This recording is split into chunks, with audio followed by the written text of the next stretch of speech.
Clip क्रमांक 52. ओम. श्रोते हो, नमस्कार. आजपासून आपण सत्संगाचा सोहळा या पुस्तकातील परमहंस परिव्राजकाचार्य वासुदेवानंद सरस्वती टेंबे स्वामी महाराज या 5व्या प्रकरणास सुरुवात करीत आहोत. वाचन संध्या जोशी, मुंबई. प्रकरण 5वे. परमहंस परिव्राजकाचार्य वासुदेवानंद सरस्वती टेंबे स्वामी महाराज हे साक्षात्कारी सत्पुरुष देखील दत्तावतारीच आहेत असे अनेकांनी प्रतिपादन केले आहे.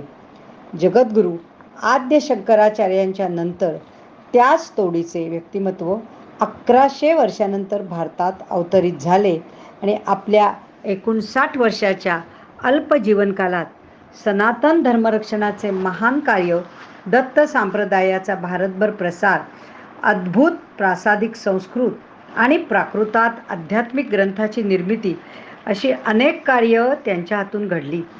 आ सेतू हिमाचल भारतभर चातुर्मासाच्या निमित्ताने भ्रमण करून अनेक आर्त जिज्ञासू जीवांना, प्रापंचिक दुःखींना दिलासा देऊन त्यांचे जीवन बदलले. त्यांच्या कृपा आणि मार्गदर्शनाखाली जे अनेक शिष्य तयार झाले ते पुढच्या पिढीत गुरुपदी पोहोचले आणि त्यांनी दत्त संप्रदाय अनेक पटीने वृद्धिंगत केला. अनेक जुन्या दत्तक्षेत्रांचे पुनर्जीवन झाले, नवीन क्षेत्रे निर्माण झाली. अशा महापुरुषाच्या जीवनाचा परामर्श आपण थोडक्यात घेणार आहोत. टेंबे स्वामींचे आजोबा हरिभट्ट हे श्रेष्ठ दत्तभक्त माणगावला म्हणजे कोकणात सावंतवाडीजवळ स्थिरावलेले होते. ते थोर दत्तभक्त होते व स्वहस्ताने गुरुचरित्राची त्यांनी इसवी सन 1830 मध्ये लिहिलेली पोथी अजून सुस्थितीत आहे. त्यांचे चिरंजीव गणेश हेही थोर दत्तभक्त होते व वारंवार गाणगापूरला जात असत. त्यांच्या पत्नीचे नाव रमाबाई आणि हेच महाराजांचे मातापिता होते. गणेश भटांची वृत्ती सात्विक आणि महादेवाप्रमाणे भोळी होती. प्रपंचाकडे लक्ष फार कमी असल्यामुळे ते गाणगापुरी सेवेस म्हणून राहिले. त्यांना प्रभूंचे वारंवार दृष्टांत होत असत. एकदा तर गणेश भटजी गाणगापूरला सलग 12 वर्ष राहिले. दत्तप्रभूंनी त्यांना दृष्टांत देऊन सांगितले की मी तुमच्यावर प्रसन्न आहे. यानंतर गाणगापूरला येण्याचे कारण नाही. तुम्ही आता घरी जाऊन राहा. यानंतरच्या काळात ते माणगावलाच राहिले. पुढे कालांतराने इसवी सन 1854 साली श्रावण कृष्ण पंचमीला महाराजांचा जन्म झाला. मुलाचे नाव वासुदेव असे ठेवण्यात आले. महापुरुषाचा अवतार व्हायचा असेल तर त्यांच्या पूर्वजांना किती पुण्यसंचय करावा लागतो हे या उदाहरणावरून सहज लक्षात येईल. वासुदेव कुशाग्र बुद्धीचे होते आणि 3ऱ्या वर्षी शाळेत जाऊ लागले. यक्षिणीच्या देवळातील खाजगी शाळेतच अक्षर ओळख झाली. आजोबांचे या लाडक्या नातवावर फार प्रेम होते. त्यांनी वासुदेवास रूपावळी, समासचक्र, अमरकोश, नित्य स्तोत्रपाठ वगैरे शिकवले. 8व्या वर्षीच वासुदेवाची मुंज झाली. त्यानंतर संध्या वंदन, गुरुचरित्र वाचन हे नियम सुरू झाले. 1-2 वर्षांनी आजोबा वारले. वासुदेवांचे वेदाध्ययन वेदमूर्ती उकिडवे यांच्याकडे झाले. या तेजस्वी बालकाला घरी बोलावून अनेक कुटुंब संभावना करीत असत.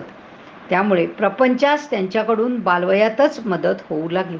पुढे ज्योतिषशास्त्रातही ते प्रवीण झाले, परंतु वडिलांच्या आजारपणामुळे त्यांचे शिक्षण अर्धवट राहिले. ते आजारपण नंतर वाढत गेले. गणेश भट हे इच्छामरणी होते असेच म्हणावे लागेल, कारण मरणापूर्वी त्याने आपल्या एका मित्राला घरी बोलावून घेतले आणि सांगितले की मी गेल्यावर घरी कोणालाही रडू देऊ नकोस. त्याने ते कबूल केले आणि तो बसून राहिला.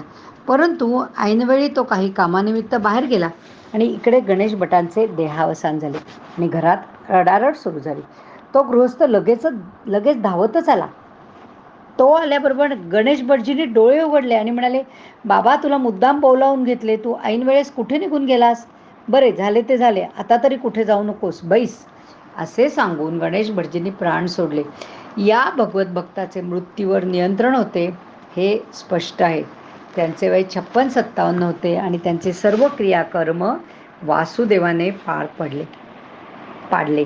काही वर्षानंतर घरच्या वडील मंडळींनी वासुदेवांना न विचारताच त्यांचे लग्न ठरवले. त्यावेळी त्यांचे वय 21 वर्षाचे होते. पत्नीचे नाव अन्नपूर्णाबाई असे ठेवण्यात आले.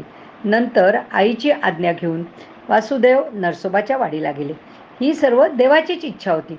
रोज कृष्णा नदीचे स्नान घडून श्री गोविंद स्वामींनी अधिकारवाणीने पुजाऱ्यांना सांगितल्यामुळे देवावर पाणी घालायला मिळाले.